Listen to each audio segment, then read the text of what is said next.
നമസ്കാരം. ഏതാനും ദിവസങ്ങൾക്ക് മുമ്പായിരുന്നല്ലോ നമ്മുടെ സംസ്ഥാനത്ത് തൃശ്ശൂരിൽ ആദ്യമായിട്ട് ഭാരത് അരി അഥവാ കേന്ദ്രത്തിൻ്റെ അരി വിതരണം ചെയ്തു തുടങ്ങിയത്. അത് കിലോയ്ക്ക് 29 രൂപ നിരക്കിലാണ് അത് വിതരണം ചെയ്തു തുടങ്ങിയത്. ഇത് ആരൊക്കെയാണ് ഇത് വിതരണം ചെയ്യുന്നത് എന്നറിഞ്ഞാലേ ഇത് എത്രമാത്രം ഗൗരവമുള്ളതാണ് എന്ന് മനസ്സിലാക്കാൻ പറ്റത്തുള്ളൂ. ഇത് വിതരണം ചെയ്യുന്നത് പൊന്നി അരിയാണ്. 180 പാക്കറ്റാണ് ആദ്യത്തെ ദിവസം വിതരണം ചെയ്തത്. 180ഓളം പാക്കറ്റ് 29 രൂപയാണ് ഒരു കിലോയുടെ. 5 കിലോയുടെ 1 കിലോയുടെയൊക്കെ പാക്കറ്റുകൾ ഉണ്ടായിരുന്നു. ആദ്യ ദിവസം അത്രയാണ് നടന്നത്.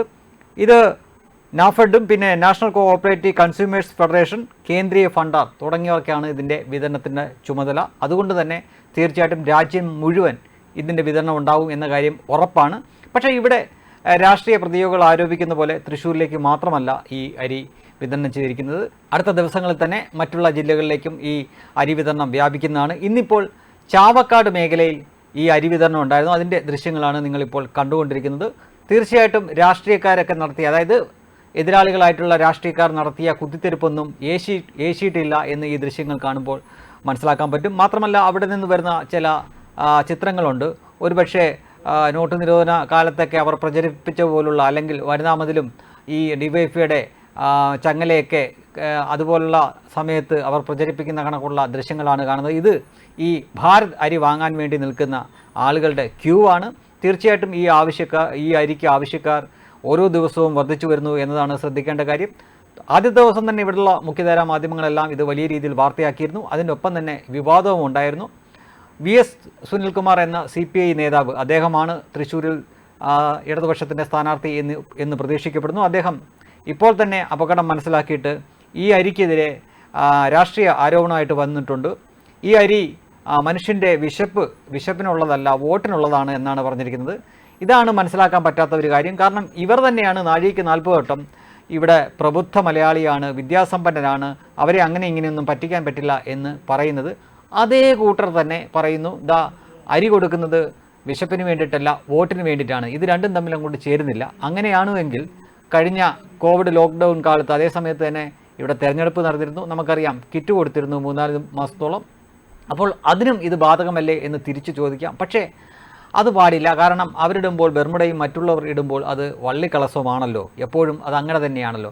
പക്ഷേ അവർ ഇതിനെ രാഷ്ട്രീയമായിട്ട് തന്നെ കാണുന്നുണ്ട്, രാഷ്ട്രീയമായിട്ട് തന്നെ നേരിടാനും ഒരുങ്ങുന്നുണ്ട്. അതുകൊണ്ട് തന്നെ ഇത് തെരഞ്ഞെടുപ്പ് മുന്നിൽ കണ്ടുകൊണ്ടാണ് ഇത് ചെയ്യുന്നത്. ഇത് തൃശ്ശൂരിൽ മാത്രമേ ഉള്ളൂ എന്ന കള്ളപ്രചരണം അവർ ചെയ്യുന്നുണ്ട്.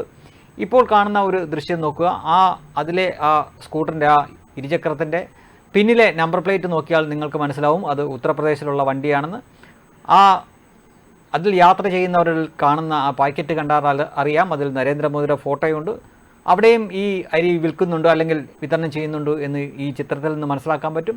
തീർച്ചയായിട്ടും ഇന്ത്യ ഭരിക്കുന്ന ഒരു സർക്കാർ അവിടുത്തെ ഒരു ചെറിയ സംസ്ഥാനമായിട്ടുള്ള കേരളത്തിലെ ഒരു ചെറിയ ജില്ലയിലേക്ക് വേണ്ടി മാത്രം ഇങ്ങനെ ഒരു അരി വിതരണം ചെയ്യും എന്നൊക്കെ പറഞ്ഞാൽ അത് അരിയാഹാരമാവട്ടെ, ഗോതമ്പ് കഴിക്കുന്നവരാവട്ടെ, ആരും അത് അത്ര പെട്ടെന്ന് വിശ്വസിക്കില്ല. എന്നിട്ടും ഇടതുപക്ഷവും ചില കോൺഗ്രസ്സുകാരും ഒക്കെ അത്തരം ചില പ്രചരണങ്ങൾ നടത്തുന്നുണ്ട് എന്നതാണ് ഇതിനകത്തെ വിരോധാഭാസം. തീർച്ചയായിട്ടും മോദിയുടെ അരിയും പരിപ്പും ഇവിടെയും വേവും എന്ന് മനസ്സിലാവുകയാണ്, തെളിയിക്കുകയാണ്. മാത്രമല്ല ഈ അരി വിശപ്പ് മാത്രമല്ല, ഈ VS സുനിൽകുമാർ ആരോപിക്കുന്ന പോലെ ചിലപ്പോൾ വോട്ടും തട്ടിയേക്കാം.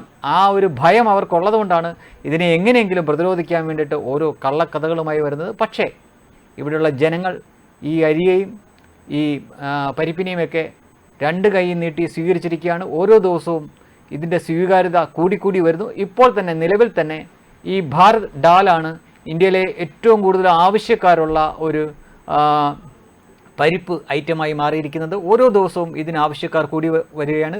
തീർച്ചയായിട്ടും നമുക്കറിയാം, മലയാളികൾ ഈ പരിപ്പ് കഴിക്കുന്നതിനേക്കാൾ കൂടുതൽ നോർത്ത് ഇന്ത്യയിലുള്ളവരാണ്. തീർച്ചയായിട്ടും അവരാണ് അതിന് ദൈനംദിനം ഈ വിഭവം ഉപയോഗിക്കുന്നത്. അതുകൊണ്ട് തന്നെ ഇതിന് അവിടെ വലിയ ഡിമാൻഡായിരിക്കും എന്ന കാര്യം ഉറപ്പാണ്. തീർച്ചയായിട്ടും ഇതൊരു ഓൾ ഇന്ത്യ തലത്തിൽ തന്നെ വലിയ ബമ്പർ ഹിറ്റായി മാറിയിരിക്കുകയാണ് ഭാരത് റൈസും അതേപോലെ അതിൻ്റെ കൂട്ടത്തിലുള്ള മറ്റ് ഭക്ഷ്യവസ്തുക്കളും. തീർച്ചയായിട്ടും ഇതൊരു വലിയ ഒരു സംരംഭമായി തന്നെ മുന്നോട്ട് പോകുമ്പോൾ സപ്ലൈകോയിൽ ഇവർ പറയുന്ന പോലുള്ള അരിയോ മറ്റ് സാധനങ്ങളോ ഒന്നും കിട്ടാതെ ജനങ്ങൾ വലഞ്ഞിരിക്കുന്ന ഒരു സമയത്ത് ഇത് തീർച്ചയായിട്ടും മലയാളി അടക്കമുള്ള എല്ലാ ആളുകൾക്കും വലിയ ആശ്വാസമായിരിക്കും എന്ന കാര്യത്തിൽ യാതൊരു തർക്കവുമില്ല. വെബ് ഡെസ്ക് കർമ്മ ന്യൂസ്.